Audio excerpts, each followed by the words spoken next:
Okay, speaking of father, ooh, what a great segue, right? Guess what I get to do this summer? There's an online web series called Star Trek New Voyages. Star Trek Phase 2 is another name for it. These are guys that, like me, were huge fans when they were young, and now they're grown-ups and they're professionals in their fields, but they still love Star Trek. And so several of them come together every year to make a Star Trek episode. Now, lest you think that they're like messing around with cardboard sets and stupid-looking costumes in their backyard, these guys have pulled out all the stops, you guys. Trust me when I tell you, from a purist, they've rebuilt all the sets. They are spot on. Perfect. The bridge, I like wet my pants. I walked on to the bridge of the Enterprise and I'm like, it was like a childhood dream. And I walked down around and sat down in the captain's chair like, this is awesome! Transporter room, sick bay, captain's quarter, crew quarters, all of it. Their costumes, spot on, down to the fabric they're made with. Music, all the original music from the original series. Special effects are like 10 times even better than the original series. So it's amazing. Last year I directed one of their episodes. It was called Katumba, and it's about them going to the Klingon homeworld to try to prevent a big war between the Federation and the Klingon Empire. And I got to play a Klingon. I played this Klingon warlord named Malkthon, and he was a badass. And Michelle was my deputy, Kali, and like turtle head, the whole works. It was awesome. And I've become so close with these guys, and this summer, here comes the segue, this summer, in about 2 months, in June, we're all coming together to make a new episode. And the new episode is a flashback episode.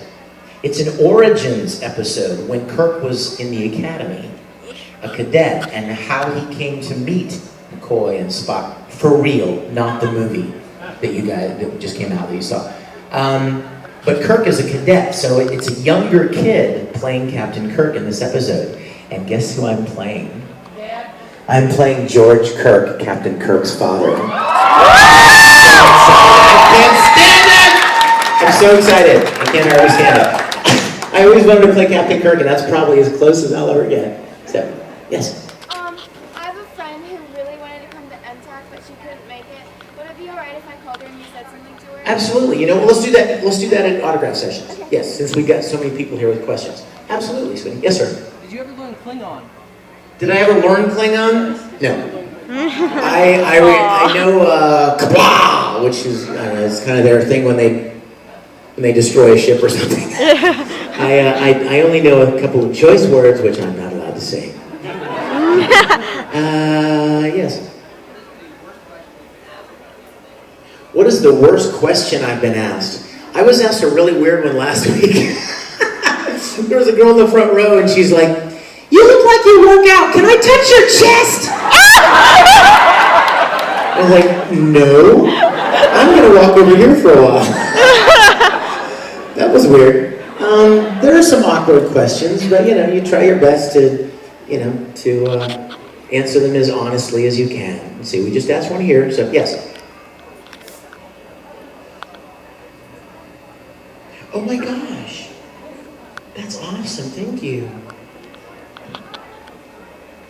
The original Japanese voice acting?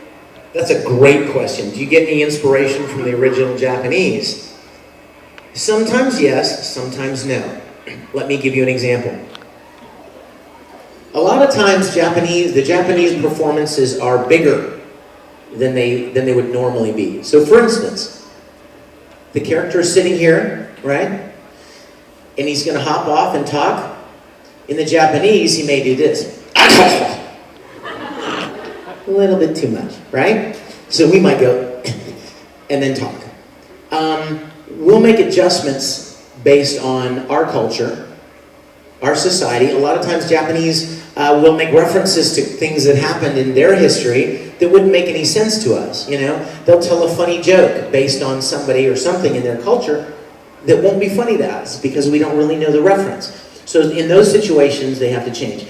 But we try our best, obviously, to maintain the integrity of what they did. If they're, I mean, we don't try to match like every single, pitch and stuff, but we certainly try to capture the essence of what they're doing. If they're screaming in pain, then obviously we're screaming in pain, And occasionally, I'll be honest with you, there will be times, and I just want to say this, and I hope you guys don't throw anything at me this time. I've given you several opportunities. The Japanese make bad anime just like we make bad anime, right? I mean, there isn't anything perfect about any culture. I mean, there are good dubs, right? And there are bad dubs, right? Well, guess what?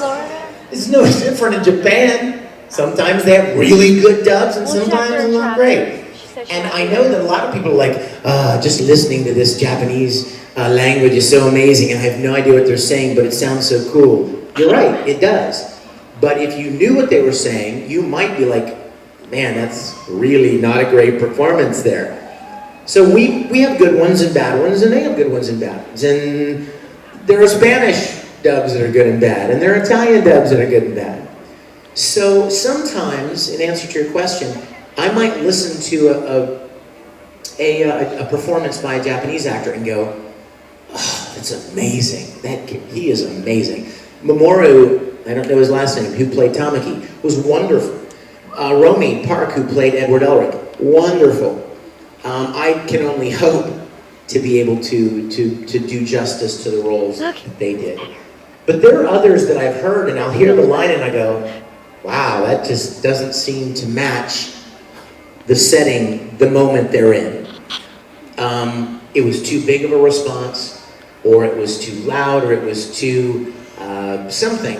And so we may make adjustments. And again, that's kind of based on our culture and our understanding. So we do the best we can, though, certainly, because we love what they do and we try to honor it the best we can. Now, you guys, I wanted to show you some videos, right? We're running out of time, quickly. Are you guys ready to show one back there? Okay, let me set one up for you. And this is the best place on the planet Earth to show this video. No, that's not the video. Man, there is a huge grounding hum. Can you hear that? Huge. That's not coming from the DVD, is it? Okay. What? I love you, man. In like a totally heterosexual guy friend kind of a way. Okay, guys, 5 years ago, Travis and I started something at this convention that has kind of become crazy all over conventions. Dodgeball. I don't know how many of you were here for the dodgeball match 5 years ago, yeah? Oh, but 5 years ago. Let me refresh your memory. I kicked his butt. And Drake was the fall. But no, just teasing. Travis and I are great buddies. We're best of friends, and we have so much fun doing our little fun Ed Roy rivalries. But having said that, the Risible Rangers is the greatest fan club on the planet. And the miniskirt armies stink. But anyway, so we had this we had this dodgeball tournament 5 years ago, and it was so fun because it wasn't really a big planned advertised thing, but so many people showed up to play. And when it was over, the Rangers had won the tournament, and so right after the convention was over, the con chair, Lucas, called me and he said, man, dude, our forums are just lighting up with talk and chatter about the dodgeball tournament, how much fun they had. And he said, you should write a song about the dodgeball tournament. And I'm like, yeah, I should. What would that be like? And then I started thinking like Gilligan's Island, you know? Like a story song, like, you know, gather around and I'll tell you a tall tale kind of thing, you know? So I wrote this song called The Legend of Middle Tennessee. Now, the funnest part is that after I wrote the song, and it's on one of my CDs, and I hope you guys will check it out, but after I wrote the song, I thought, hey, this would make a really fun music video. So I got a whole bunch of Risible Rangers in the Houston area, and we traipsed out into the woods, and we shot this music video. I don't show it much anymore, it's on YouTube, but I thought, hey, if there was ever a place to show this video, it should be here in Middle Tennessee, where the dodgeball tournament took place. So, let's roll this thing. Whoa, kill the lights for me, turn everything down, and kick up Legend of Middle Tennessee, and I will talk to you guys on the other side. All right? Can we kill the house lights and stuff a little bit? Especially up on stage.